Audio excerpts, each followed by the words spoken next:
Railway group D छात्रों के लिए जरूरी सूचना यह है भैया कि रेलवे ग्रुप डी के जो आवेदन है वो 23 जनवरी से शुरू होने वाले हैं। और आज साथियों आप सभी को पता है कि 17 जनवरी है, यानी कि 3 दिन ये रख लीजिए, एक सप्ते के बाद रेलवे ग्रुप डी के आवेदन शुरू हो जाएंगे।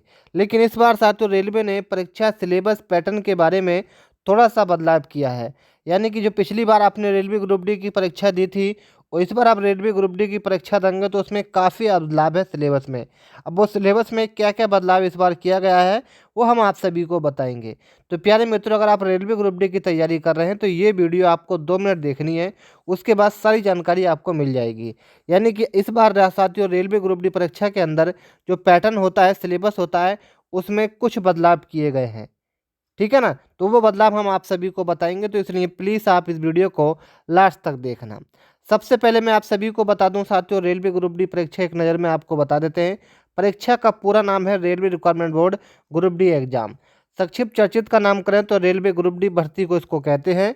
संचार निकाय की बात करें तो रेलवे रिक्वायरमेंट बोर्ड इसको संचालित करता है। उसके बाद बात करेंगे परीक्षा की बारंबारता वंस ए ईयर, यानी कि साल में एक बार होती है। परीक्षा का स्तर जो होता है मैट्रिक कैलकुलेट स्तरीय होता है, यानी कि आपके ने कक्षा 10वीं जो पेपर दिए थे कक्षा 10वीं में, उसके लेवल के अनुसार साथियों ये जो परीक्षा का लेवल होता है। परीक्षा की भाषा की बात करें तो हिंदी बांग्ला प्लस 13 भाषाओं में, यानी कि 14-15 भाषाओं में इस परीक्षा को आप दे सकते हैं। आप पूरे भारत से किसी भी परीक्षा का ज्ञान रखते हैं तो आप किसी भी भाषा में इस परीक्षा को दे सकते हैं। लेकिन सबसे बड़ा सवाल ये होता है मेरे प्यारे मित्रों कि इस बार रेलवे ग्रुप डी में जो साथियों परीक्षा का सिलेबस है उसमें क्या बदलाव किया गया है। ठीक है ना, तो उसी प्रश्न को लेकर मैं आप सभी के सामने आया हूँ कि इस बार रेलवे ग्रुप डी परीक्षा के पैटर्न में क्या बदलाव किया है, कौन कौन से सेशन इस बार में आएंगे, किस किस सब्जेक्ट से कितने प्रश्न पूछे जाएंगे, ये इस वीडियो के माध्यम से हम आप सभी को बताएंगे। क्योंकि आपने जो गलती 2019 में की थी वो इसमें 2025 में ना करें, क्योंकि ये भर्ती 5 साल के बाद आई है और फिर से 5 साल के बाद ही आएगी। और कितनी आएगी ये मैं नहीं बता सकता, क्योंकि इन्होंने साथियों 1 लाख से केवल 32,000 पद दिए हैं कि आय को केवल 5,000 आए, 10,000 आए या 20,000 पद आए, तो उसमें आपको सिलेक्शन लेने में कठिनाई होगी। मैं प्यारे मित्रों, इसलिए आप सभी को एक बेहतर गाइड के माध्यम से एक बेस्ट बुक लेकर आया हूँ साथियों, चक्षु प्रकाशन की है। ये बुक आपको साथियों तैयारी के चार चांद लगाएगी, मजबूत करेगी। क्योंकि इस बुक के अंदर, चक्षु प्रकाशन की बुक के अंदर वही प्रश्न है जो रेलवे में अक्सर पूछे जाते हैं। आप चाहे तो मैथ की बुक ले सकते हैं, रीजनिंग की बुक ले सकते हैं, या आप साथियों रीजनिंग की, साइंस की, सामान्य ज्ञान की। और आप चाहते हैं कि चारों बुक मुझे भैया एक साथ लेनी है और एक साथ तैयारी करनी है, तो आप कॉम्बो पैक के माध्यम से भी ये बुक ले सकते हैं। 5 स्टार इसकी रेटिंग है और मैंने ये सारे बुकों के लिंक आपको डिस्क्रिप्शन में दे दिए हैं।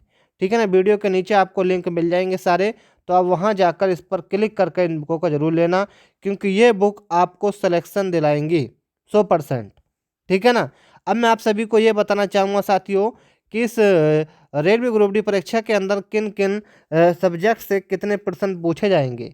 सबसे पहले मैथ की बात करें, जो छात्रों को डराता है, उसके भैया 25 प्रश्न इस बार पूछे जाएंगे। यानी कि अगर आपने रेलवे ग्रुप डी परीक्षा की तैयारी की है तो आपको मैथ में अच्छी पकड़ आपकी होनी चाहिए। जनरल इंटेलिजेंस एंड रीजनिंग के आपके यानी कि 30 प्रश्न पूछे जाएंगे। जनरल साइंस, सामान्य विज्ञान के आपके 25 प्रश्न पूछे जाएंगे। जनरल अवेयरनेस एवं करंट अफेयर के आपके 30 प्रश्न पूछे जाएंगे। टोटल प्रश्न आपके 100 होंगे CBT 1 में। अब इस बार CBT 2 भी बताया जा रहा है कि भैया इस बार आपने योग्यता जो रखी है केवल 10वीं रखी है, और इस बार जो CBT 2 भी लेने की रेलवे बोर्ड सोच रहा है। CBT 2 अब एक छोटी सी भर्ती के अंदर आपको CBT 2 भी देना पड़ सकता है अगर रेलवे बोर्ड ने इस बात का नियम लागू किया तो। जी हाँ साथियों, ये बात बिल्कुल सच है कि रेलवे ग्रुप डी में अगर आपको CBT 1 क्लियर करना है तो उसके बाद आपको CBT 2 भी क्लियर करना पड़ेगा, जैसे कि NTPC अदर एग्जाम में आपको CBT 2 देना पड़ता है।